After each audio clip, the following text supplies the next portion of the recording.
Dalam buku panduan ilmu politik konvensional, ada sebuah aturan tidak tertulis yang telah diyakini selama berabad-abad, yaitu skandal adalah racun yang mematikan. Seorang politisi yang terjebak dalam kasus pidana, melontarkan pernyataan provokatif, atau berkonflik secara terbuka dengan media massa, secara otomatis akan menggali kuburan karir politiknya sendiri. Sistem akan langsung mengucilkannya, para donatur akan menarik dana mereka, dan publik akan menghukumnya di bilik suara. Namun, ketika sejarah mencatat kembalinya Donald Trump sebagai Presiden ke-47 Amerika Serikat pada tahun 2024, melewati badai persidangan pidana, pemakzulan ganda, hingga upaya pembunuhan di tengah masa kampanye, buku panduan politik tradisional tersebut resmi dibakar menjadi abu. Sistem kemapanan tidak berhasil menghancurkannya. Sebaliknya, ia berhasil meretas sistem tersebut dari dalam dan menjadikannya senjata. Untuk memahami bagaimana seorang miliarder real estate dan mantan pembawa acara reality show bisa menaklukkan negara adidaya, kita harus berhenti melihatnya murni sebagai seorang politisi. Kita harus membedahnya sebagai seorang arsitek jenius dalam sebuah tatanan dunia baru yang disebut sebagai attention economy atau ekonomi perhatian. Di era digital modern, komoditas paling berharga di dunia bukanlah minyak, emas, atau bahkan data metrik, melainkan perhatian manusia. Perusahaan media, baik televisi arus utama maupun platform media sosial, hidup dari satu indikator utama, keterlibatan audiens atau engagement. Dan dalam ilmu psikologi massa, sains telah membuktikan bahwa tidak ada emosi yang menghasilkan keterlibatan lebih tinggi, lebih cepat, dan lebih buas daripada kemarahan. Donald Trump adalah entitas politik pertama yang secara instingtif memahami algoritma kemarahan ini dan mengubahnya menjadi bahan bakar utama. Setiap kali ia melangkah ke podium dan melontarkan pernyataan yang agresif, melanggar batas norma kesopanan, atau secara faktual tidak akurat, ia tidak sedang berbicara secara acak. Ia sedang melempar bongkahan daging berdarah ke dalam kolam media yang kelaparan. Apa yang terjadi selanjutnya adalah sebuah siklus simbiosis yang sangat mudah ditebak. Jaringan televisi arus utama, para pengamat politik elit, dan lawan-lawannya akan meledak dalam kemarahan moral.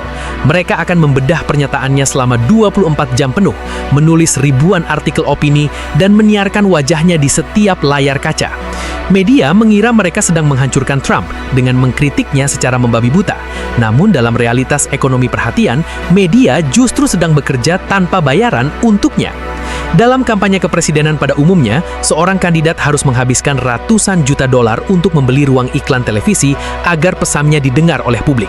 Namun, melalui provokasi yang dikalkulasi secara presisi, Trump berhasil memaksa mesin media untuk memberikannya publisitas senilai miliaran dolar secara gratis.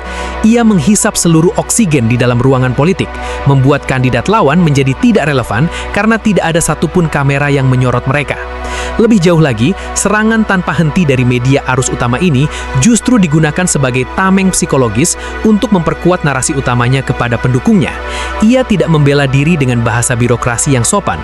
Ia menyerang balik dan melabeli media sebagai musuh rakyat. Ini adalah taktik polarisasi yang brilian. Ia menciptakan sebuah narasi perang suka yang sederhana. Mereka tidak sedang menyerang saya, mereka sedang menyerang Anda, dan saya hanyalah orang yang berdiri menghalangi jalan mereka. Dengan satu kalimat doktrinal itu, ia mengubah dirinya dari seorang miliarder real estate asal New York menjadi seorang martir politik bagi rakyat kelas bawah. Setiap dakwaan hukum, setiap kritik media yang merendahkan, dan setiap upaya pembunuhan karakternya tidak lagi dilihat oleh pendukungnya sebagai hukuman atas kesalahannya. Semua serangan itu justru dilihat sebagai bukti validasi, sebuah konfirmasi nyata bahwa ada sistem rahasia yang korup yang sedang panik dan berusaha menumbangkannya. Semakin keras sistem memukulnya, semakin fanatik para pengikutnya. Di bawah arsitektur demokrasi yang telah dikomersialisasi, fenomena ini membuktikan satu realitas distopia yang pahit. Kebenaran, data, atau etika kesopanan tidak lagi memenangkan pemilihan umum. Yang memenangkan dunia hari ini adalah dia yang mampu memonopoli layar kaca Anda dan menyandra ruang pikiran Anda, terlepas dari apakah Anda memujanya sebagai penyelamat atau membencinya setengah mati.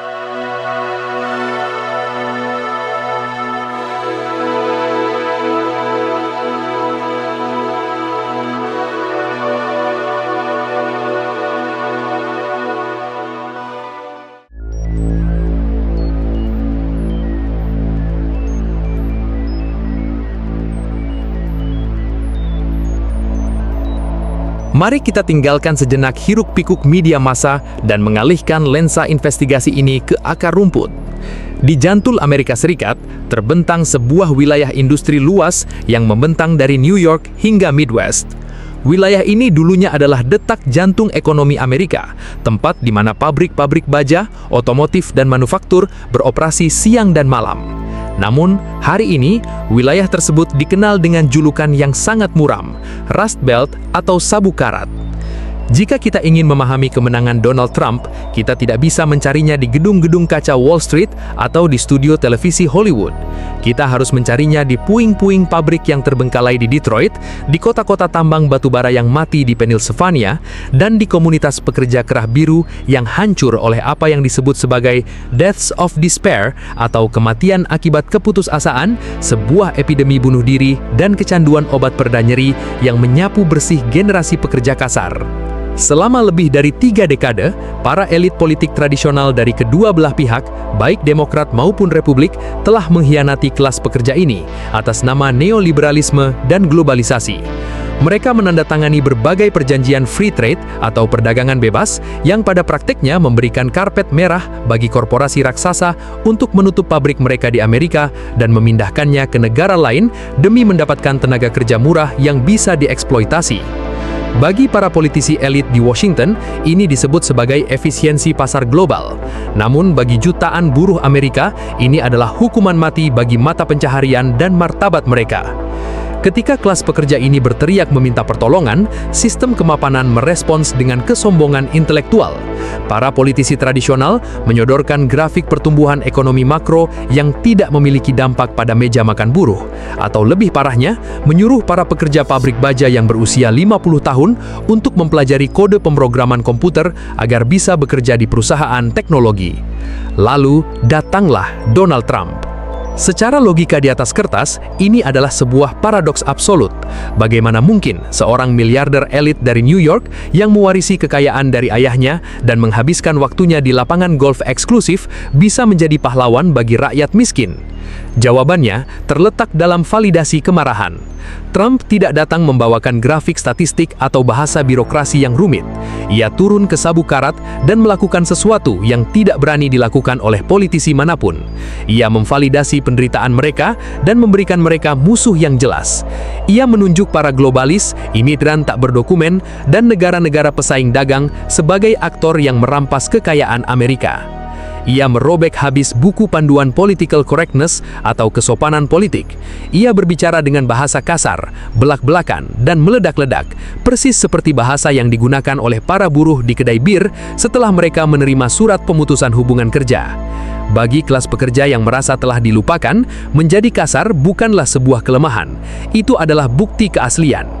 Masyarakat kelas bawah tidak melihat kekayaan Trump sebagai jurang pemisah. Sebaliknya, mereka melihat status miliardernya sebagai sebuah baju zirah. Logika mereka sangat sederhana. Dia sudah terlalu kaya untuk bisa disogok oleh pelobi korporat, dan dia cukup brutal untuk menghancurkan sistem yang telah menghancurkan hidup kita. Para pengamat elit seringkali meremehkan para pemilih ini sebagai orang-orang yang tertipu oleh retorika populis kosong.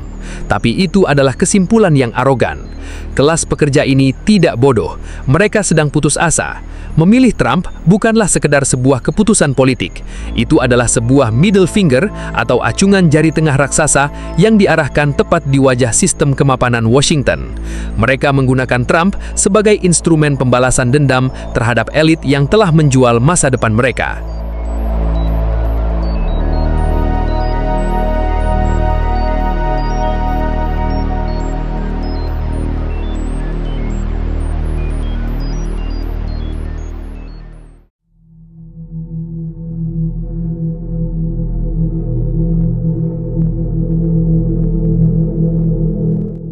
Jika kita melihat rentetan peristiwa yang menghantam Donald Trump sejak ia turun dari tangga eskalator emasnya pada tahun 2015 hingga kemenangannya di tahun 2024, akal sehat kita akan dipaksa untuk mempertanyakan realitas. Ia telah melewati 2 kali proses pemakzulan, menghadapi puluhan dakwaan pidana berat, dilarang dari hampir seluruh platform media sosial arus utama, hingga selamat dari peluru pembunuh yang menyambar telinganya. Dalam hukum fisika politik manapun, rentetan Kejahatan serangan ini seharusnya sudah lebih dari cukup untuk menghancurkan seorang manusia. Namun untuk memahami mengapa Trump tetap berdiri tegak, kita harus meminjam sebuah teori brilian dari filsuf dan matematikawan Nassim Nicholas Taleb, konsep antifragile atau antifragilitas. Banyak orang menyamakan konsep tangguh dengan antifragile, padahal keduanya sangat berbeda. Sesuatu yang tangguh atau solid akan mampu menahan benturan dan tetap pada bentuk aslinya. Namun sesuatu yang bersifat antifragile tidak sekedar menahan benturan, ia menyerap energi dari kekacauan, serangan, dan guncangan tersebut, lalu bermutasi menjadi entitas yang jauh lebih kuat dari sebelumnya. Sistem kemapanan Amerika Serikat, mulai dari elit politik, pengadilan, hingga media massa, tidak pernah menyadari bahwa setiap senjata yang mereka arahkan kepada Trump justru menjadi suplemen yang memperbesar otot politiknya. Mari kita lihat fenomena mugshot atau foto tahanan kepolisian. Bagi politisi tradisional, foto tahanan adalah akhir dari segalanya, sebuah aib abadi yang menghancurkan reputasi. Namun ketika Trump ditahan dan difoto oleh pihak kepolisian, insting antifragile miliknya langsung bekerja. Ia tidak menundukkan kepala, ia menatap tajam ke arah kamera dengan raut wajah penuh perlawanan. Dalam hitungan jam, foto yang seharusnya menjadi instrumen penghinaan dari negara itu diretas dan diubah menjadi aset kampanye paling menguntungkan dalam sejarah modern. Fotonya dicetak di jutaan kaos, cangkir kopi, dan poster. Ia mengumpulkan puluhan juta donasi kampanye hanya dari satu foto tahanan tersebut. Ia merampas senjata musuhnya dan menggunakannya untuk menikam balik. Puncak dari antifragilitas ini terjadi pada insiden percobaan pembunuhan saat kampanye terbukanya. Ketika peluru menyambar, insting dasar manusia adalah berlindung dan mencari keselamatan. Namun di tengah kekacauan berdarah itu, naluri ekonomi perhatian miliknya mengambil alih. Dengan wajah berlumur darah dan dikelilingi agen rahasia, ia memaksa berdiri, mengangkat kepalan tangannya tinggi-tinggi ke udara, dan meneriakkan kata lawan. Pada detik di mana kamera jurnalistik menangkap siluet kepalan tangannya dengan latar belakang bendera Amerika, pemilihan presiden 2024 secara psikologis telah selesai. Gambar itu melampaui semua debat kebijakan, semua data inflasi, dan semua retorika kampanye.